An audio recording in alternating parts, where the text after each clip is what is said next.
ਅੱਜ ਦੇ ਸੈਗਮੈਂਟ ਵਿੱਚ ਤੁਹਾਡੀ ਮੁਲਾਕਾਤ ਕਰਾਵਾਂਗੇ ਸ਼ੇਖ ਨੂਰ ਜਾਨ ਨਾਲ, ਜਿਹੜੇ ਕਿ ਇੱਕ ਸੂਫੀ ਟੀਚਰ ਹਨ ਅਤੇ ਨਾਲ ਇਹ ਇੱਕ ਨਕਸ਼ਬੰਦੀ ਸੂਫੀ ਆਰਡਰ ਜੋ ਹੈ ਉਸ ਨਾਲ ਜੁੜੇ ਹੋਏ ਨੇ। ਸੂਫੀਜ਼ਮ ਹੈ ਕੀ ਹੈ ਤੇ ਸਾਨੂੰ ਕੀ ਸਿਖਾਉਂਦੀ ਹੈ, ਇਸ ਸੰਬੰਧ ਵਿੱਚ ਆਓ ਗੱਲਬਾਤ ਕਰਦੇ ਹਾਂ ਅਤੇ ਇਹ ਗੱਲਬਾਤ ਹੋਏਗੀ ਇੰਗਲਿਸ਼ ਵਿੱਚ ਸ਼ੇਖ ਨੂਰ ਜਾਨ ਨਾਲ। Welcome to the program. Thank you very much. Pleasure having you, and thank you very much for your time. Thank you for having us. So sir, a little bit about yourself, that how did you get inspired to come into this sect? Na'udhu billahi min shaitan. Bismillahir rahmanir rahim. Alhamdulillah, our path is, we think that we're choosing our path, but the importance is the path chooses you. Okay. That we come from a family based out of California, Mm-hmm.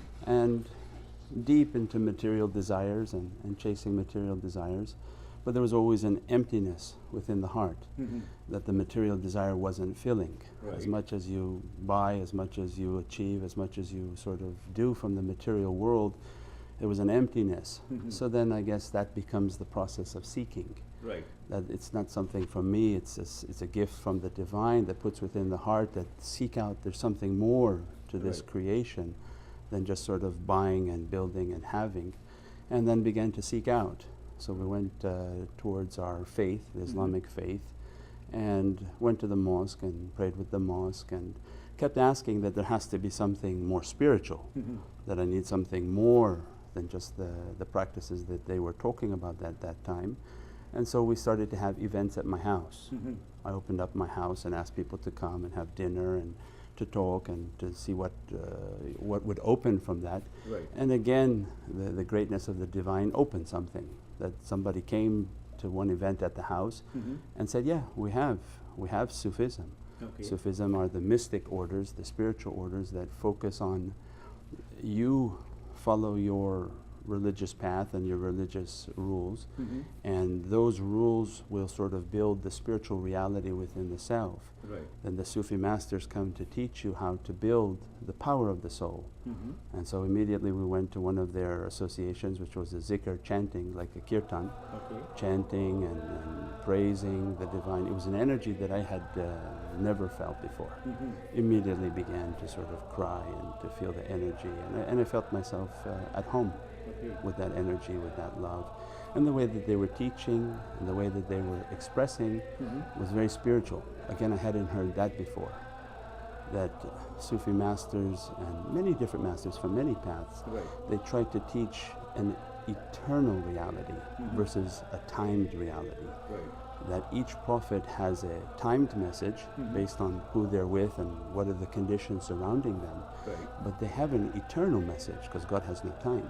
Right. So the eternal message is constantly sort of applicable to our daily lives. Mm-hmm. So each of the prophets had a message. So the way they were speaking was from an eternal reality Okay. that sort of fit very well upon the soul and was very enlightening, and you used it for everyday practices. Okay. Well, that's wonderful. Like in Sikhism, we believe that God has no form and He is eternal, like you said. So, what about Sufism, the order which you follow? What is God according to Sufism? Allah Noor samawati wal ard, that the divine light is an energy beyond comprehension, beyond understanding. Right. And we can't put a form to it, we can't put a direction to it, we can't put anything like onto it. But it's an energy, it's the universal force of everything around us. Mhm. And my whole path is based on submitting to that will. That Right. what does God want from me and what I want for myself is less important. Mm-hmm. So as much as I can put myself down, I can bring out that light and that reality that God wants for our creation. Right. And again, Sufism teaches it that He wants it for all His creation, Right. not specific to one label or to one name, Mm-hmm. but وَلَقَدْ كَرَمْنَا بَنِي Adam, that the creation of Adam and Eve is a noble creation, and that He wants these lights and these blessings and these realities to be dressed upon them, Mm-hmm. and we have a desire to follow our ego Right. instead of the divine light. Mm-hmm. And what I was listening to earlier, the question that you had was very important. Mm-hmm. That what we're experiencing now in the world is whether religion is causing difficulty Right. or what is the situation. Mm-hmm. And our belief is religion, God is pure, Right. can never cause difficulties. It's the people. People who create difficulties. Yeah, and Absolutely. again, the people who are following their egos, and then they use religion as a dress. Right. They put on, I think they say like a wolf, in a sheep that's dressed. Absolutely. Yeah, the outside look like a sheep, but Right. inside is a wolf, Right. and that's the ego. Mm-hmm. And so no matter what religion people are following, if they follow their ego, Right. this is what we're seeing in the world now. So what does Sufism emphasize upon? Because every religion teaches us to be good human being, and that's what the basic message from all the prophets has been. Yeah. But today, as you said, that ego drives us and not the God path, what it is. But how to realize that God path, and basically how to tame that ego? Yeah, that's the whole science of Sufism. The first is to come to the teachers, Okay. to keep to the association and to follow a teacher. The concept of the teacher is that the teacher constantly teaching, plus the associations of the chanting, the kirtans, all of these practices of zikrullah, it brings an energy. Right. That energy begins to dress the soul. The presence of the teacher is constantly to check what your desire is versus what the teacher's giving advice. Right. So we say like a life coach, because some people don't understand what is guru, what is guide, what is imam, what is a sheikh. But the real ones, the real guides are like a life coach. Right. That you have an idea that you want to do. So I want to quit my job and I want to do this. Right. Okay, but that may be just your ego, so come and ask your teacher. Right. Because if your teacher's practices are stronger than yours, they have a coordinates and understanding like a GPS system. Maybe their GPS system is telling you something different. So then the duty is to ask, once you hear what they say, you balance with what you were thinking, and you should be able to find the middle ground. Right. Most times people are going left, the teacher's going right, and they don't want to listen. Right. And they end up following their own desires.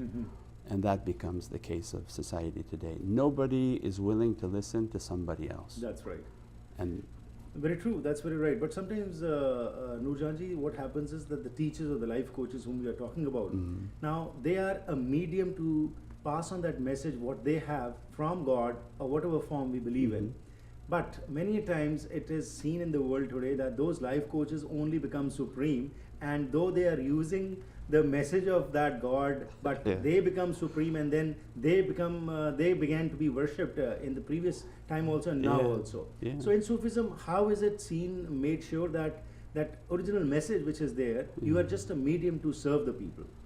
yeah, again, that very important in the story of Prophet Musa alayhi salam, Moses, peace and blessings be upon him. He had a desire, he had a love for the divine. Immediately he sees a burning bush. He goes to the burning bush, and God is speaking to him. Importance in that message from Sufi teaching is God is not a burning bush, but you see God in the condition that you want. Right. Violent people see violent God.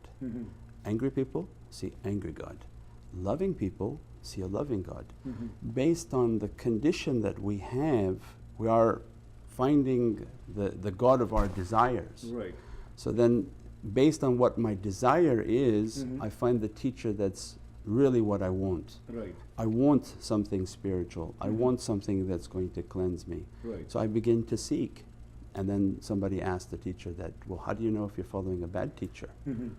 And again, that is the ocean of faith. Right. And they came across a student and said that I, for 30 years, followed a bad teacher. I said, but how did you reach such a high level? He said, well, everything he did, I did the opposite. Right. Because if you're sincere, that's Right. where our faith has to kick in. That's right. Faith is not something that you can touch. Right. But my has to be faith, felt. yeah, that if I'm sincere and I'm really seeking out that reality, now has to kick in faith. Right. That when I'm hungry, God, don't send me stones. Right. He gives me food. So again, it's the whole path of the seeker, the beauty of the seeker. We've had many people that come with all sorts of sort of crazy desires and, give me a prayer for this, and I want to do magic like this, I want to do like that. I say, yeah, but that's not what I'm Because interested in. that's I'm not right. going to because reveal when that. mysticism comes, then these kind of things comes, those magic and Yeah, your all kind of sorts occult of- powers and all Yeah, those give me something so I can make lots of money, give me Right. something so I can have this person love me, give me this. But if I'm not like that, Right. and I'm seeking a sincere path, Mhm. then the purpose of the guide and the teacher is to take people along on their path. Right.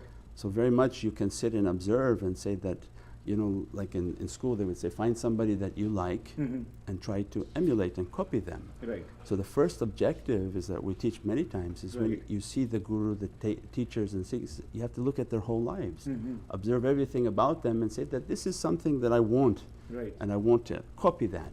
Right. But if you see that everything they're doing is incorrect Mhm. and everything that they're doing is wrong and that's not what you want, Right. so then you seek out the teacher who's right for you. Wonderful. According to Sufism, there are many religions talk about that God should be feared. Some say God should be loved. You know, it's a loving God. Some say if you don't do this, this will happen, or conditions are laid down. So, according to Sufism, what kind of God is there, and what should a person do to reach Him? Yeah, God is based on love. Mhm. It can't be anything but that. That I was a hidden treasure wanting to be known. Right. And that everything is made from the rahmah and the mercy of the divine, Mhm. means the essence of fire is love. Right. And so then that love burns everything other than that love. Very true. So the concept of punishment, concept of hell, concept of all these things, you have to view it as if the divine is a pure essence of love, like a fire, Right. and you have to go and return back into that light. Mhm. Everything other than that is going to be burned away. Mhm. Because he's saying, come back to my light, come back into these oceans, come back into these paradises, Right. but you're trying to come with all your gold and your property and all your goods, Mhm. like the pharaohs who buried themselves thinking they're taking with them. Right. So then Sufis come and teach you that you have to lose these desires. Right. If you lose these desires, Mhm. then why would that fire be burning? Right. It would be cool and peaceful. Right. And there are many stories that Prophet Abraham was thrown into the fire. Right. These are the fires of difficulty, Mhm. that everything in life throws itself as a fire, Right. and God's testing. That when a difficulty comes to you, do you Mhm. explode like a volcano and hurt people, Right. or do you put that difficulty in your heart? Right. We'll talk in details about this, what you're talking after this break. लेना जी एक छोटी सी break Sufism बारे जिसकी गलबात कर रहे हैं शेख नूर जान जी ने जानकारी ਦਿੱਤੀ कि सूफिज्म जो है ਉਹ ਇੱਕ ਰਸਤਾ ਹੈ ਜਿਹੜਾ ਕਿ ਪ੍ਰੇਮ ਦਾ ਹੈ ਪ੍ਰੇਮ ਨਾਲ ਤੁਸੀਂ ਕੁਝ ਵੀ ਪ੍ਰਾਪਤੀ ਕਰ ਸਕਦੇ ਹੋ ਉਹ ਰੱਬ ਜਿਸ ਦਾ ਕਿ ਕੋਈ ਫਾਰਮ ਨਹੀਂ ਹੈਗਾ ਅਤੇ ਇਸ ਵਾਸਤੇ ਇਹ ਜਿਹੜਾ ਸੈਕਟ ਹੈਗਾ ਨਕਸ਼ਬੰਦੀ ਸੈਕਟ ਇਹਦੇ ਵਿੱਚ ਇੱਕ ਟੀਚਰ ਦੀ ਇਹ ਕਹਿੰਦੇ ਨੇ ਬੜੀ ਅਹਿਮੀਅਤ ਹੈ ਤੇ ਜਦੋਂ ਮੈਂ ਇਹਨਾਂ ਨੂੰ ਸਵਾਲ ਪੁੱਛਿਆ ਕਿ ਟੀਚਰ ਦੀ ਜਦ ਅਸੀਂ ਗੱਲ ਕਰਦੇ ਹਾਂ ਤੇ ਜਦੋਂ ਟੀਚਰ ਹੀ ਆਪ ਰੱਬ ਬਣ ਕੇ ਅੱਗੇ ਆ ਜਾਂਦਾ ਹੈ ਤੇ ਇਹਨਾਂ ਨੇ ਕਿਹਾ ਕਿ ਨਹੀਂ ਟੀਚਰ ਦਾ ਇੱਕ ਮਤਲਬ ਹੈਗਾ ਕਿ ਉਹ ਐਸਾ ਵਿਅਕਤੀ ਜਿਹੜਾ ਕਿ ਤੁਹਾਨੂੰ ਰਸਤਾ ਵਿਖਾਵੇ ਇਸ ਬਾਰੇ ਹੋਰ ਗੱਲਬਾਤ ਕਰਦੇ ਹਾਂ ਇਸ ਬ੍ਰੇਕ ਤੋਂ ਬਾਅਦ